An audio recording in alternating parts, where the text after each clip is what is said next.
Kreativitas merupakan suatu kemampuan seseorang yang mampu menciptakan sesuatu hal baru berupa ide-ide, gagasan, karya maupun tindakan nyata yang dapat berguna bagi kehidupan.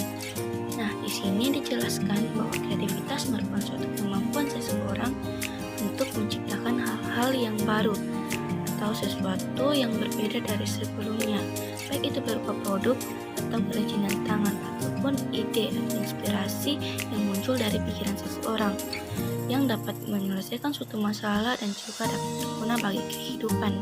Menurut Goleman dan Hanman, berpikir kreatif adalah berpikir yang menghasilkan metode baru, konsep baru, pengertian baru, perencanaan baru, dan seni baru. Secara umum, kreativitas adalah kemampuan untuk berkreasi, kemampuan untuk menciptakan sesuatu. Kreativitas juga dapat diartikan sebagai suatu pola pikir, ide-ide maupun gagasan yang timbul dalam diri dan penciptaan sesuatu hal yang baru. Kreativitas ini dapat dipupuk dan dikembangkan melalui pendidikan dengan cara yang tepat. Terdapat 3 tahapan perkembangan kreativitas menurut Copley 1999. Di antaranya yang pertama, tahapan prekonvensional. Tahap ini terjadi pada usia 4-9 tahun. Pada tahap ini, individu menunjukkan spontanitas dan emosional dalam menghasilkan satu karya yang kemudian mengarah kepada hasil yang estetik dan menyenangkan. Individu menghasilkan sesuatu yang baru tanpa memperhatikan aturan dan batasan dari luar. Jadi pada tahap ini secara spontan kita akan menciptakan sebuah karya dan ide-ide yang membuat diri kita senang. Terkadang kita cenderung aktif untuk bermain dengan lingkungan sekitar karena tidak ada batasan-batasan dan aturan dalam berkreasi dan berimajinasi.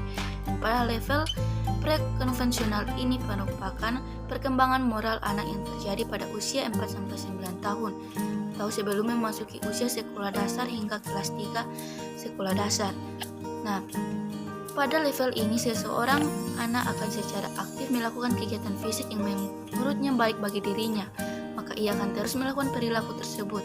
Namun sebaliknya, jika perilaku tersebut mendapat konsekuensi yang buruk secara fisik akibat sesuatu tindakan yang dilakukannya, maka ia tidak akan mengulangi perilaku tersebut.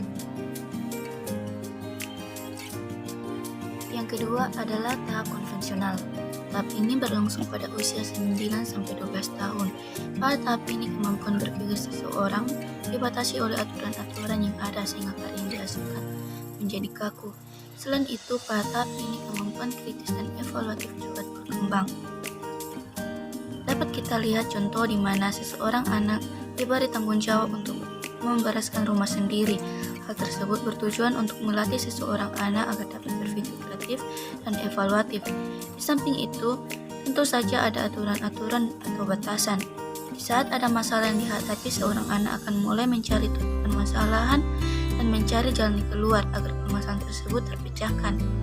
Seperti dari video tersebut, di mana seorang anak yang akan melakukan kerja kelompok bersama temannya, ia akan menyiapkan tempat untuk belajar dan membuat cemilan untuk teman-temannya. Hal itu sudah merupakan contoh berpikir kreatif walaupun hasilnya tidak terlalu sempurna. Kemudian dari video tersebut, seorang anak pada level atau tahap konvensional ini akan berpikir atau menilai baik buruknya, tepat atau tidak tepatnya suatu tindakan. Karena aturan tersebut, seseorang anak akan menyelesaikan suatu tugas agar tuntas dan terlaksana dengan adanya aturan dan batasan tersebut. Kemudian dapat dilihat dari contoh tersebut, setelah mereka selesai mengerjakan tugas, mereka kembali membersihkan ruangan dan menata kembali ke tempat semula.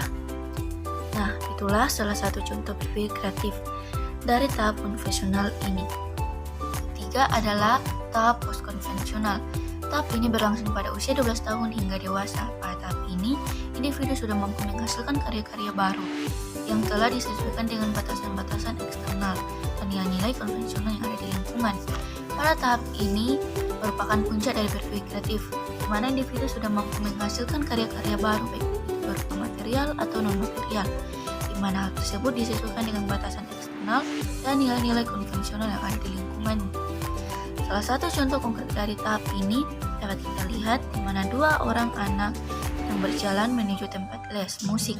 Namun di tengah perjalanan ia melihat 2 anak yang bertengkar, lalu menghampirinya. Melihat kedua anak tersebut, Ia pun menyelesaikan konflik atau permasalahan di antara mereka dengan menceritakan apa yang sebenarnya telah terjadi. Namun, dua wanita dewasa itu mengetahui kalau salah satu dari mereka berbohong. Lalu, ia menegur anak itu untuk mengakui kesalahannya dan meminta maaf pada temannya. Karena masalah atau konflik tersebut telah terpecahkan, maka kedua wanita dewasa itu melanjutkan perjalanannya. Nah, dari cerita ini dapat kita simpulkan bahwa salah satu contoh tahap post-konvensional ini adalah bernalar kritis. Pada tahap ini juga individu mampu untuk mempertimbangkan sesuatu dengan cara baru yang meliputi keterbukaan pikiran, komunikasi, dan pemecahan masalah. Maka dapat kita ambil kesimpulan bahwa berpikir kreatif adalah suatu pikiran yang berusaha menciptakan gagasan yang baru. Berpikir kreatif merupakan serangkaian proses, termasuk memahami masalah, membuat tebakan atau hipotesis tentang masalah, mencari jawaban, mengusulkan bukti, dan akhirnya melaporkan hasilnya. Adapun manfaat berpikir kreatif bagi kehidupan sehari-hari. Yang pertama, membuat hidup menjadi lebih menarik dan tidak membosankan, karena kita selalu mencari cara baru dalam melakukan sesuatu sehingga banyak hal yang bervariasi. Kedua, meningkatkan apresiasi terhadap karya dan ide orang lain. Dan yang terakhir, meningkatkan motivasi hidup. Adapun pesan moral yang dapat kita ambil dari video tersebut yaitu dalam menyikapi masalah cobalah berpikir tenang dan logis, karena itu merupakan salah satu kunci bernalar kritis. Adapun pesan moral yang kedua yaitu jika mampu mengerjakan sendiri maka lakukanlah sendiri tanpa harus merepotkan orang lain. Belajar mandiri sejak kecil agar masa depannya lebih cerah. Itulah sedikit pemaparan saya mengenai kreativitas. Sekian video dari saya, semoga apa yang saya paparkan dapat dimengerti dan menjadi motivasi atau inspirasi baru bagi teman-teman sekalian. Saya mengucapkan terima kasih dan sampai jumpa di video selanjutnya.